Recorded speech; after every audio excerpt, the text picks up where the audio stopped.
ఎడారిలో సెలయేర్లు. ఏప్రిల్ 25.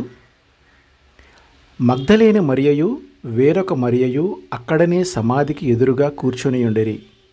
మత్తయి 27:61. విచారం అన్నది ఎంత అర్థం లేని విషయం. అది నేర్చుకోదు, తెలుసుకోదు, కనీసం ప్రయత్నించదు.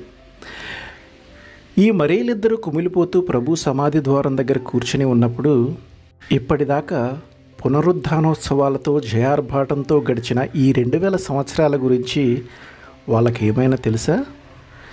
మా ప్రభువు వెళ్ళిపోయాడు అన్న ధ్యాసే కానీ దానికి వెనుక ఉన్న పరమార్థాన్ని ఏమన్నా గ్రహించారా? వాళ్ళకి దుఃఖ కారణమైన క్రీస్తు మరణం ద్వారానే మనందరి విమోచన కారణమైన జయశీలి క్రీస్తు లేచాడు.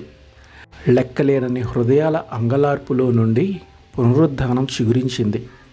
అయితే శోకోపహతులైన ఆ స్త్రీలు మరణబీజాన్ని చూస్తున్నారు కానీ శాఖోపశాఖలుగా విస్తరించనున్న పునరుద్ధానపు మొలకను గమనించటం లేదు.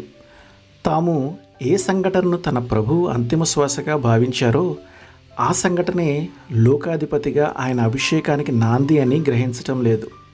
యేసు స్వరం తాత్కాలికంగా మోగబోయింది. తిరిగి 10 రెట్లు శక్తిగల పునరుజ్జీవానికే. కానీ ఆ స్త్రీలకి ఇది ప్రస్తుతం అగమ్యగోచరం. విలపించారు, ఏడ్చారు, నీరసించి తిరిగి వెళ్ళారు. మళ్ళీ వాళ్ళ హృదయాలు కుదుటపడగా తిరిగి సమాధి దగ్గరికి వచ్చారు. అయితే సమాధే. సమాధికి స్వరం లేదు, తేజస్సు లేదు. మన జీవితాల్లోనూ ఇది అంతే. మనమంతా వనంలో సమాధిని ఆనుకొని దిగాలుపడి కూర్చుంటూ ఉన్నాము.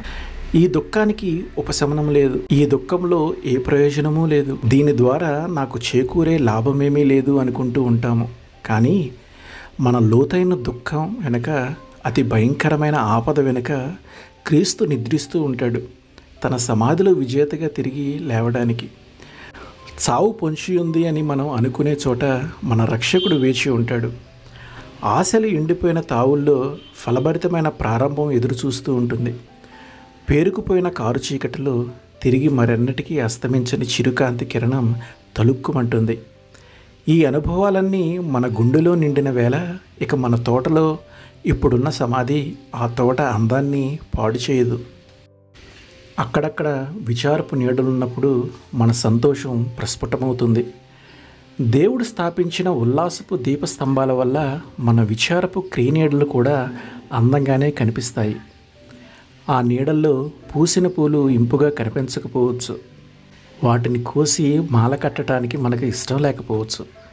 కానీ అవి ఆత్మపుష్పాలు. ప్రేమ, ఆశ, విశ్వాసం, శాంతి, సంతోషాలు. ప్రతి క్రైస్తవుడి అంతరంగంలోనూ ఉన్న విచారపు సమాధి చుట్టూ వికసించే పరిమళ సుమాలు ఇవి. శోకాల కాలిబాట క్రీస్తు విశ్రమించిన చోట గులాబీలు పూయవు. ఈ తోట, ఇది ముళ్ళబాట. పరలోక దీవెనల గరికపూలు వికసించాలంటే ఈ చోటే మేలు. ఈ బాటలో సిలువ మోసినవాడు రాకుమారుడవుతాడు ముందునాడు. ఆమెన్.